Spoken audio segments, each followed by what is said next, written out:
दोस्तों इमेजिन करिए, आज से लगभग 100 साल बाद एक बच्चा जो है अपने स्कूल जाने के लिए उठता है। वो दोस्तों अपने फ्रेंड से मिलता है और दोस्तों अपने स्कूल के लिए निकलता है। सब कुछ दोस्तों एकदम नॉर्मल होता है। मगर दोस्तों सबसे इम्पोर्टेंट बात, ये सारी चीज़ें जो हैं हमारी अर्थ पर नहीं हो रही होती। ये सारी चीज़ें दोस्तों मार्स यानी मंगल ग्रह पर हो रही होती हैं। और दोस्तों अगर मैं कहूँ कि ये चीज़ साइंटिफिकली पॉसिबल है तो आपको कैसा लगेगा? दोस्तों मार्स एक ऐसा प्लेनेट जहाँ कोई नेचुरली सर्वाइव कर ही नहीं सकता। दोस्तों एक ऐसा प्लेनेट जहाँ ऑक्सीजन नहीं है, जहाँ का टेम्परेचर दोस्तों एंटार्क्टिका से भी ज़्यादा ठंडा है। और दोस्तों वहाँ का क्लाइमेट इतना हार्श है कि एक छोटी सी गलती दोस्तों इंसान की तुरंत जान ले सकती है। इन सारी चीज़ों को देखने के बाद भी दोस्तों साइंटिस्ट बिलीव करते हैं कि फ्यूचर में वहाँ ह्यूमन का रहना पॉसिबल हो सकता है। और दोस्तों साइंटिस्ट मानते हैं कि हम जो है फ्यूचर में ऐसी टेक्नोलॉजी इन्वेंट कर देंगे जिससे हम दोस्तों मार्स पर रह सकें।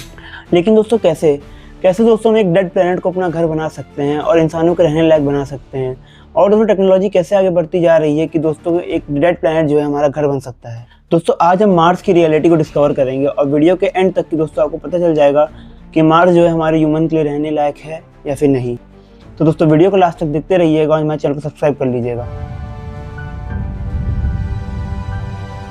दोस्तों सबसे पहला सवाल, अगर हमारी अर्थ जो है इंसानों के रहने के लिए परफेक्ट है तो दोस्तों में मार्स में रहने की ज़रूरत ही क्या है? दोस्तों अर्थ पर ओशंस हैं, फॉरेस्ट हैं और सबसे इंपॉर्टेंट लाइफ है। इन सारी चीज़ों के बाद दोस्तों क्यों मार्स पर प्रोजेक्ट बनाए जा रहे हैं और बिलियंस ऑफ डॉलर्स खर्च किए जा रहे हैं? इसका दोस्तों सिंपल रीज़न है हिस्ट्री। दोस्तों आज से लगभग 66 मिलियन साल पहले दोस्तों हमारी अर्थ पर डायनासोर्स रहते थे। उस टाइम पर दोस्तों हमारी अर्थ जो है डायनासोर्स के लिए भी एकदम परफेक्ट थी।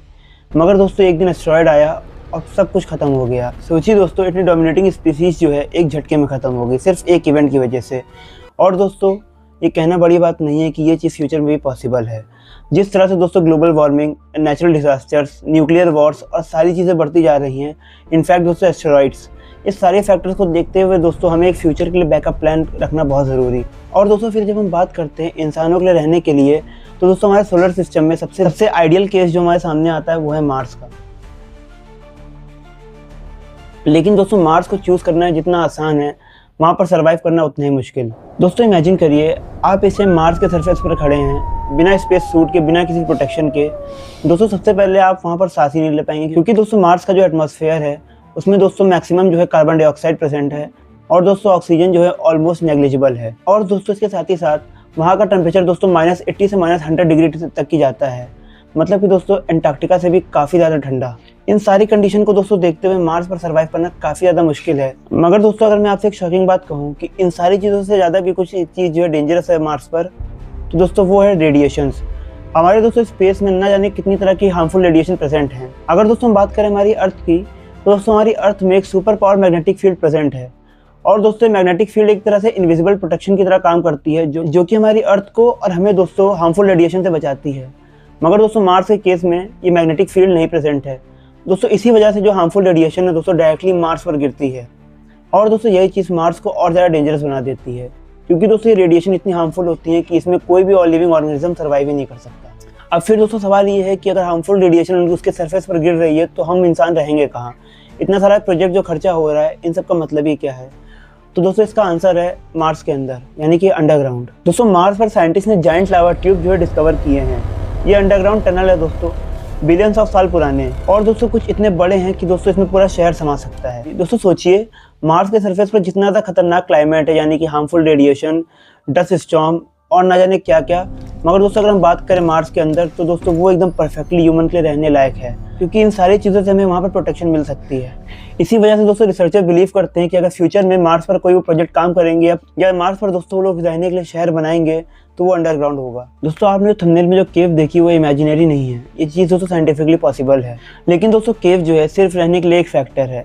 दोस्तों इंसान के लिए सबसे ज़्यादा ज़रूरी है वाटर। दोस्तों काफ़ी टाइम तक साइंटिस्ट सोचते थे कि मार्स जो है कम्प्लीटली ड्राई था, मगर दोस्तों जैसे टाइम के साथ डिस्कवरीज होती गई, और दोस्तों डिस्कवरी के साथ साथ मार्स पर दोस्तों वाटर डिस्कवर हुआ, काफ़ी ह्यूज अमाउंट में वाटर आइस के फॉर्म में, स्पेशली दोस्तों पोल्स पर और मार्स के सरफेस के नीचे। दोस्तों ये डिस्कवरी सबसे बड़ी डिस्कवरी थी, क्योंकि दोस्तों वाटर का मतलब सिर्फ पीने के लिए पानी ही नहीं होता। वाटर से दोस्तों हम ऑक्सीजन बना सकते हैं, रहने के लिए फ्यूल बना सकते हैं, इनफैक्ट दोस्तों काफ़ी चीज़ें कर सकते हैं। मतलब कि दोस्तों एक ही रिसोर्स हमें मल्टीपल सोल्यूशंस मिल जाएंगे। और दोस्तों इसी डिस्कवरी के बाद मार्स जो है साइंटिस्ट को दोस्तों रियलिस्टिक फ्यूचर होम लगना शुरू हो गया। लेकिन दोस्तों पूरी ह्यूमैनिटी जो है सिर्फ पानी से नहीं चलती। ह्यूमन लाइफ के लिए दोस्तों काफ़ी चीज़ें इंपॉर्टेंट है, जिसमें दोस्तों वन ऑफ द फैक्टर आता है फूड का। इमेजिन करिए दोस्तों, मार्स पर हज़ारों लोग रह रहे हैं और दोस्तों उन्हें हर दिन फूड चाहिए, और दोस्तों इतना सारा फूड जो है अर्थ से ट्रांसपोर्ट करना ऑलमोस्ट इम्पॉसिबल है, क्योंकि दोस्तों ये सारी चीज़ें काफ़ी एक्सपेंसिव हो जाएंगी और ऐसा ट्रांसपोर्ट दोस्तों आइडियल भी नहीं है। इसीलिए दोस्तों साइंटिस्ट ऑलरेडी एक्सपेरिमेंट कर रहे हैं हाइड्रोफोनिक फार्म्स पर, यानी कि दोस्तों खेती हुई मार्स पर, और वो भी एकदम कंट्रोल एनवायरनमेंट में। दोस्तों इसके लिए दोस्तों साइंटिस्ट जो है आर्टिफिशियल सनलाइट और ग्रीन हाउस फैक्टर्स और काफ़ी चीज़ों पर वर्क कर रहे हैं। लेकिन दोस्तों फूड और वाटर की प्रॉब्लम सॉल्व करना इनफ नहीं है। दोस्तों इन सारी चीज़ों के साथ साथ एक बड़ा फैक्टर आता है, वो है दोस्तों मार्स की दूरी हमारी अर्थ से। तो मार्स जो है हमारी अर्थ से काफ़ी दूर है। इसका दोस्तों का एवरेज डिस्टेंस देखें तो लगभग 225 मिलियन किलोमीटर है। करंट टेक्नोलॉजी के साथ दोस्तों मार्स तक पहुँचने में लगभग 6 से 9 महीने लग सकते हैं। और दोस्तों इमरजेंसी केस में कम्युनिकेशन जो है इतना ज़्यादा आसान नहीं है। और दोस्तों ये सारे चैलेंजेस मार्स पर रहने के लिए एक क्वेश्चन क्रिएट करते हैं कि क्या दोस्तों मार्स पर रहना पॉसिबल है या नहीं है। इन सारी चीज़ों के साथ साथ दोस्तों साइंटिस्ट बिलीव कर रहे हैं टेराफॉर्मिंग पर, यानी कि दोस्तों मार्स को अर्थ जैसा बनाना। इमेजिन करिए एक ब्लू स्काई, रिवर, फॉरेस्ट जैसे हमारी अर्थ में होते हैं, वैसे ही दोस्तों मार्स पर होंगे। दोस्तों सारी चीज़ें सुनने में काफ़ी इमेजिनरी लगती हैं और करंट टेक्नोलॉजी से दोस्तों अभी तक ये पॉसिबल भी नहीं है। अगर दोस्तों फ्यूचर में ये चीज़ पॉसिबल भी हुई तो इसमें दोस्तों अभी काफ़ी टाइम लगेगा। तो दोस्तों फाइनल आंसर क्या है, क्या मार्स पर रहना पॉसिबल है या नहीं?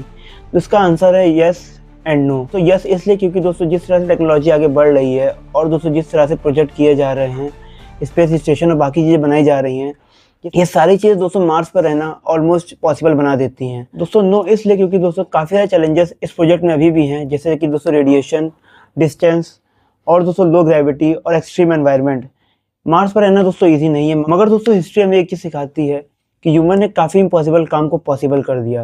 पास्ट में दोस्तों जो चीज़ हमें इम्पॉसिबल लगती थी, शायद आज हम लोग प्रेजेंट में यूज़ कर रहे हैं। दोस्तों आज हमें मार्स पर रहना इम्पॉसिबल लग रहा है, मगर शायद 100 साल बाद ये चीज़ जो है पॉसिबल हो, और उस टाइम दोस्तों मार्स सिर्फ एक प्लैनेट ही नहीं बल्कि ह्यूमन के लिए एक दूसरा घर बन जाएगा। दोस्तों आपकी क्या राय है वो नीचे कमेंट करिए। अगर आपको वीडियो पसंद आए तो वीडियो को लाइक कर दीजिएगा और हमारे चैनल को सब्सक्राइब कर लीजिए, क्योंकि हम ऐसी साइंटिफिक और मिस्टीरियस वीडियो बनाते रहते हैं। Thank you so much for watching.